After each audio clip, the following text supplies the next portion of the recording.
Hey everyone, welcome back to my YouTube channel. आज हम start करने वाले हैं क्लास 9 साइंस का chapter number 4 describing motion around us. और बिलीव मी, ये चैप्टर सिर्फ एग्जाम के लिए ही इम्पोर्टेंट नहीं है, बल्कि ये हमें बताता है कि हमारे आसपास जो भी हो रहा है उसके पीछे साइंस कैसे काम करती है।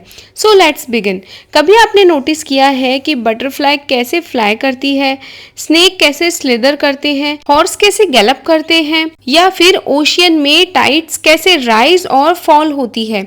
इवन जो छोटे छोटे डस्ट पार्टिकल सनलाइट में डांस करते हुए दिखते हैं या स्काई में क्लाउड्स कंटिन्यूसली मूव करते रहते हैं, ये सब एक कॉमन चीज को रिप्रेजेंट करते हैं। और वो कॉमन चीज है मोशन। नेचर में ऑलमोस्ट हर चीज मोशन में रहती है, चाहे हम बात करें मैसिव प्लेनेट की या फिर स्टार्स की या फिर बहुत ही टाइनी सब एटॉमिक पार्टिकल्स की। हर जगह मोशन देखने को मिलता है। अब इतनी सारी डिफरेंट टाइप के मोशन को हम साइंटिफिकली कैसे स्टडी करते हैं, चलिए देखते हैं। साइंटिस्ट एक इंटरेस्टिंग अप्रोच यूज करते हैं। जब भी कोई फिनोमिना बहुत कॉम्प्लेक्स होता है तो उसे डायरेक्टली स्टडी करने के बजाय पहले उसके सिंपल और आइडियल फॉर्म को समझा जाता है। इसी वजह से मोशन को भी अलग अलग कैटेगरीज में डिवाइड किया गया है, जैसे linear motion, circular motion, oscillatory motion. ठीक है, लीनियर मोशन क्या होता है शॉर्ट में समझते हैं। जब ऑब्जेक्ट स्ट्रेट लाइन में मूव करता है, जब ऑब्जेक्ट सर्कुलर पाथ फॉलो करता है उसे सर्कुलर मोशन कहते हैं, और जब ऑब्जेक्ट एक फिक्स्ड पोजीशन के around two and fro move करता है तो उसे हम ऑसिलेटरी मोशन कहते हैं। इनमें से कुछ कॉन्सेप्ट आप लोअर क्लासेस में भी पढ़ के आ चुके हैं, लेकिन क्लास 9th में हम इन्हें और डिटेल में समझेंगे। इस चैप्टर में हम स्पेशली फोकस करेंगे लीनियर मोशन और यूनिफॉर्म सर्कुलर मोशन पे, और सिर्फ मोशन को देखना ही नहीं बल्कि उससे मैथमेटिकली डिस्क्राइब करना भी सीखेंगे। चलिए, आप पहले ही डिस्टेंस, टाइम और स्पीड के बारे में पढ़ चुके हैं। ठीक है, अब हम कुछ नए कॉन्सेप्ट सीखेंगे, जैसे डिस्प्लेसमेंट क्या होता है, एवरेज वेलोसिटी क्या होती है, एवरेज एक्सेलरेशन क्या होता है। और सबसे इंटरेस्टिंग बात, अब हम मोशन को सिर्फ वर्ड्स में डिस्क्राइब नहीं करेंगे, हम इक्वेशंस की हेल्प से मोशन को एक्सप्लेन करेंगे, ग्राफ को रीड और ड्रॉ करना सीखेंगे और न्यूमेरिकल्स भी सॉल्व करेंगे। इस चैप्टर के एंड तक आप मोशन को साइंटिफिकली एनालाइज कर पाएंगे और एग्जाम के न्यूमेरिकल्स भी कॉन्फिडेंटली सॉल्व कर पाएंगे। So without wasting any more time, let's start chapter number 4 describing motion around us. Now let's start our first topic, motion in a straight line. As the name suggests, when an object move along a straight path, its motion is called motion in a straight line or linear motion.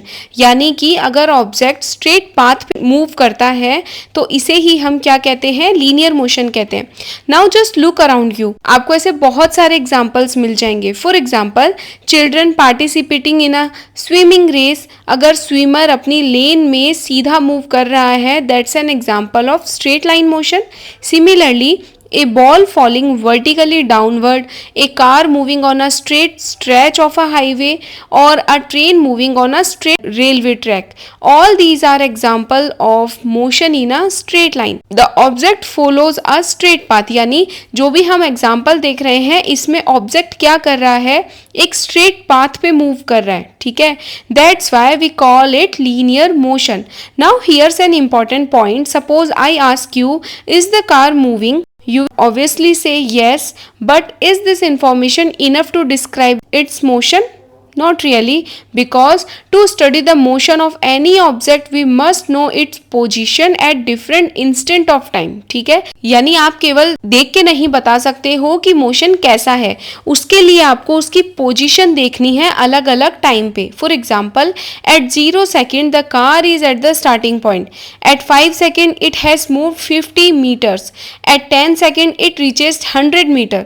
Now we can clearly understand how the car is moving. So remember this line, to describe the motion of an object we first need to know its position at different instant of time. ठीक है, यानी time के अलग अलग interval पे आपको उसका position पता होना चाहिए, और इसी कॉन्सेप्ट के बेसिस पे हम आगे डिस्टेंस, डिस्प्लेसमेंट, वेलोसिटी और एक्सेलरेशन जैसे इंपॉर्टेंट कॉन्सेप्ट को समझेंगे। So let's move to the next concept. Now let's understand how we describe the position of an object. Suppose I ask you, where is your friend right now? क्या आप सिर्फ इतना बोल सकते हो कि he is 20 meters away? No, because 20 meter away can be in any direction. He may be 20 meter in front of you, behind you, या फिर किसी और डायरेक्शन में 20 मीटर अपार्ट हो सकता है. So, to describe the position of an object, we need two things, distance and direction. But before that, there is one more important thing. We first need to choose a fixed point. ठीक है, यानी आप जो भी direction या फिर उसका distance निकालना चाहते हो तो उससे पहले आपको एक फिक्स्ड पॉइंट की नीड होगी, which is called the reference point. ठीक है, और उस पॉइंट को हम क्या बोलेंगे? रेफरेंस पॉइंट बोलेंगे. आप इसे एक स्टार्टिंग पॉइंट या फिर फिक्स्ड लोकेशन भी समझ सकते हैं, जिसके रिस्पेक्ट में हम ऑब्जेक्ट की पोजीशन डिस्क्राइब करते हैं. नाउ सपोज नीना एक एथलीट है, is running on a straight track. Let's assume her starting point is our reference point and we call it origin, जिसे हम O से रिप्रेजेंट कर रहे हैं. Initially Nina start from O, so her position is 0 metre. वो O ही point पे है, मतलब उसकी पोजीशन अभी 0 मीटर डिस्टेंस पे है. After some time she reaches point B, which is 20 meter from the origin. Later, she reaches point A, which is 60 meter from the origin. So instead of simply saying Nina is running, we can now clearly describe her exact position at different instant of time. Now comes another important concept जो हमने देखा है. Distance के बाद दूसरा concept हमने क्या पढ़ा अभी? Direction. Since the athlete is moving on a straight line, she can move only in two directions, forward और बैकवर्ड. ठीक है, स्ट्रेट लाइन पे अगर आप चल रहे हो तो आप स्ट्रेट लाइन पे या तो आगे जा सकते हो या फिर पीछे जा सकते हो. To represent this direction we use plus and minus sign. ठीक है, generally position on the right side of the origin are taken as positive, जिसे हम प्लस से रिप्रेजेंट करेंगे, and position on the left side of the origin are taken as negative. ठीक है, this is just a convention and we will follow it throughout this chapter. Now let's understand motion and rest. ठीक है, अब हमें क्या देखना है? Motion और रेस्ट देखना है. If the position of an object change with time with respect to reference point, then the object is said to be in motion. यानी रेफरेंस पॉइंट के रेस्पेक्ट में अगर ऑब्जेक्ट की पोजीशन चेंज हो रही है टाइम के हिसाब से, इसका मतलब वो ऑब्जेक्ट आपका कैसा है? मोशन में है. ठीक है, but if its position does not change with time, then the object is said to be at rest. यानी अगर पोजीशन जो उसकी है टाइम के हिसाब से चेंज नहीं हो रही है तो हम क्या बोलेंगे कि वो ऑब्जेक्ट रेस्ट पोजीशन पे है. Remember this definition because it's one of the most important definitions of this chapter and is frequently asked in question in exams. ठीक है, तो आपको मोशन और रेस्ट की डेफिनेशन याद होनी चाहिए. So when ever you study motion, always ask your self 3 question. What is the reference point? First. Second is what is the position of the object? Third is its position changing with time or not? यानी जब भी आप motion के बारे में पढ़ रहे हो तो आपको ये 3 चीज़ें खुद से पूछनी है. रेफरेंस पॉइंट क्या है, उस ऑब्जेक्ट की पोजीशन क्या है, और पोजीशन क्या टाइम के हिसाब से चेंज हो रही है या फिर नहीं हो रही है. If the answer is yes, इसका मतलब object is in the motion. ठीक है, और अगर आपका आंसर आता है no, it means the object is at rest. Now let's understand one of the most important concept of this chapter, distance traveled and displacement. Student, distance और displacement देखने में almost same लगता है, लेकिन इनके meaning completely different है. Let's understand this with an example. Suppose an athlete start running from point O at time 0 seconds. ठीक है, after 4 seconds she reaches point B.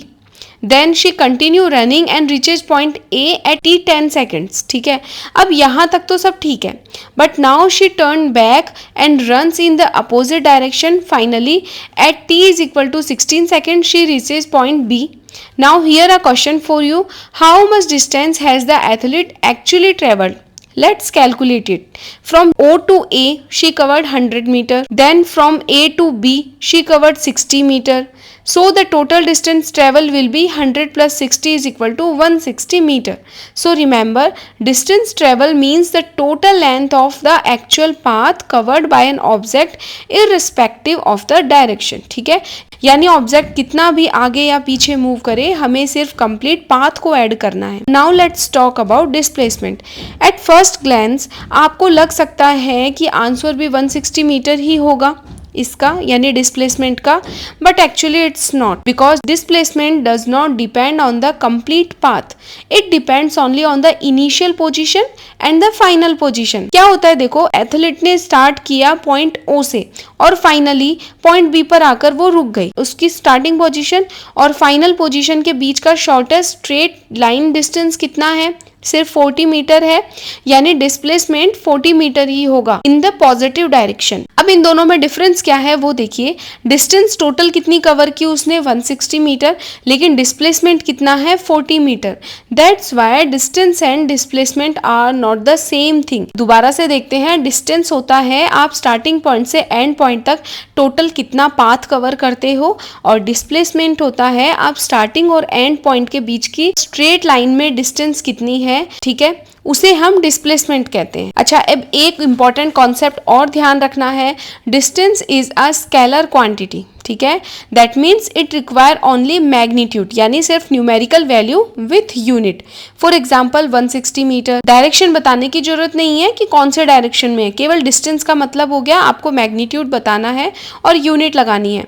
लेकिन डिस्प्लेसमेंट जो होता है वो एक स्केलर क्वांटिटी नहीं, वेक्टर क्वांटिटी होता है, यानी इसमें मैग्नीट्यूड तो बताना ही बताना है और साथ में आपको उसकी डायरेक्शन भी बतानी है। So instead of saying only 40 metres, we say 40 metre in the positive direction, ठीक है, यानी डिस्प्लेसमेंट आपको क्या कहना है, 40 metres in the positive direction. And yes, the SI unit of both distance and displacement is metre, ये याद रखना है। अब आपकी बुक में एक एक्टिविटी दी गई है 4.1, तो चलिए इसको देखते हैं। ये बहुत ही इंटरेस्टिंग एक्टिविटी है। Let's see whether you have understood the concept of distance and displacement और not. Suppose a ball is thrown vertically upward from point O. The ball moves upward, reaches point B and then falls back to the same starting point O. Now here's my first question. Can we consider this as motion in a straight line? The answer is yes. Why? Because although the ball changed its direction while coming down its path, it's still a straight vertical line. ठीक है? So this is still an example of motion in a straight line. इसके आगे की activity and topic देखेंगे हम next video में। अगर आपको ये वीडियो हेल्पफुल लगा है तो इस वीडियो को लाइक, शेयर और चैनल को सब्सक्राइब करना बिल्कुल भी ना भूलिएगा। Stay tune for more exciting videos. Keep learning, keep growing and thanks for watching.